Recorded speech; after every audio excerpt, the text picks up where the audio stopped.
As the day wore on, I tried to shake off the feeling of being watched, but it persisted. Every time I turned around, it felt like someone was there, just out of sight. The shadows in the corners of the room seemed to move, and the creaks and groans of the old mansion echoed through the halls like whispers. As night fell, I found myself pacing the room, trying to stay calm. I couldn't shake the feeling that something was wrong, that something terrible was about to happen. And then I heard it. A low growl, coming from somewhere deep in the house. It was the kind of growl that made the hair on the back of my neck stand up, that made my blood run cold. I tried to tell myself that it was just my imagination, that I was being silly. But then I saw it again. The distorted handprint on the mirror, as if someone had just touched it. And then I heard footsteps, slow and deliberate, coming from the hallway outside my room. I froze, my heart pounding in my chest. I knew that there was no one else in the house, but the footsteps continued, getting closer and closer. And then I saw it. A dark shape, moving slowly towards me, its eyes glowing red in the darkness. I tried to scream, but my voice was caught in my throat. I tried to run, but my legs wouldn't move. And then it was on me, its claws tearing at my flesh, its teeth sinking into my neck. I don't remember much after that. I woke up in the hospital, my body battered and bruised. They told me that I had been found in the mansion, unconscious and bleeding. They couldn't explain what had happened to me, but I knew. I knew that I had been attacked by something that was not of this world. I never went back to that mansion again, and I never saw that man again. But the memory of that night will haunt me forever, a reminder of the horrors that lurk in the shadows, waiting for their next victim.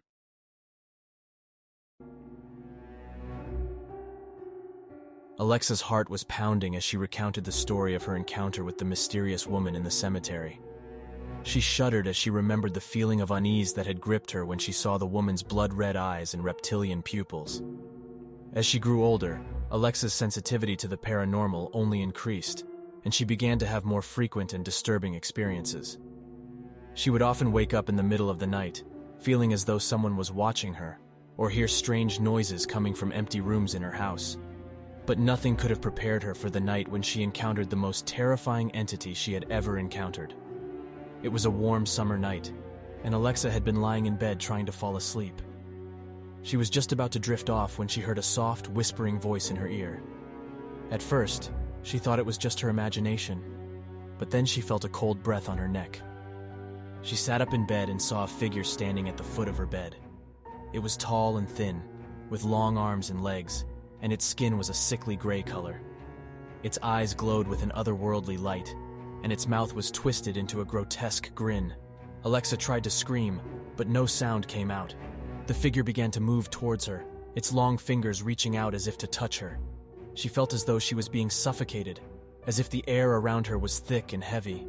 Suddenly, the figure disappeared, and Alexa was left alone in her room, gasping for breath. She knew then that she had come face to face with a demon, and that it was only a matter of time before it came back for her. For weeks, Alexa lived in fear, never knowing when the demon would return. She tried to seek help from priests and mediums, but nothing seemed to work. The demon was always there, lurking in the shadows, waiting for its chance to strike. In the end, Alexa was never able to defeat the demon, and she spent the rest of her life haunted by its memory. She warned others to be careful of the paranormal, but she knew that sometimes, no matter how careful you are, the things that go bump in the night will always find you.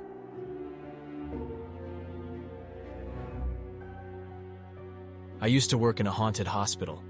It was an old building that had been abandoned for years, until a new company bought it and turned it into a satellite emergency room. No one ever came to us, so the nights were long and dull. One of the doctors was obsessed with ghosts, and would send me to explore the dark corridors with a device that supposedly detected paranormal activity. One night, I decided to take a break and smoke a cigarette. I grabbed one from my pack and headed to the back room, where the exit was. The device was beeping softly in my hand, but I ignored it. It was probably just picking up some electrical interference. I reached the door and was about to light up when I heard a voice in my ear. A cold, raspy voice that made my blood run cold.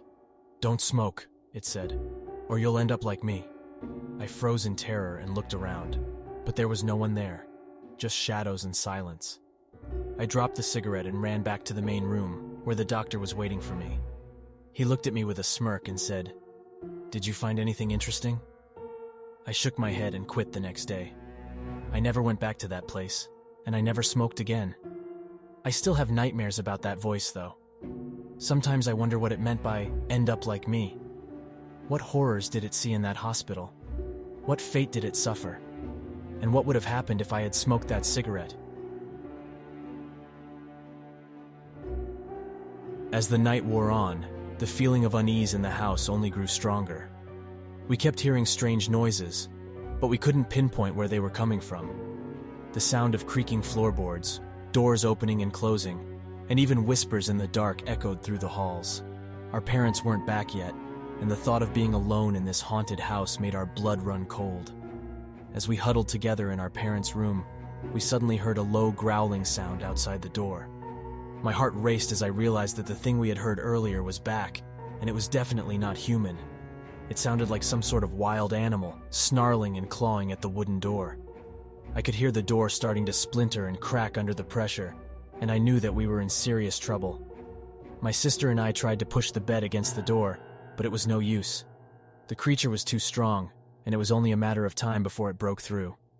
Suddenly the growling stopped, and we heard scratching sounds on the other side of the door. We knew that it was trying to find a way in, and we were running out of time.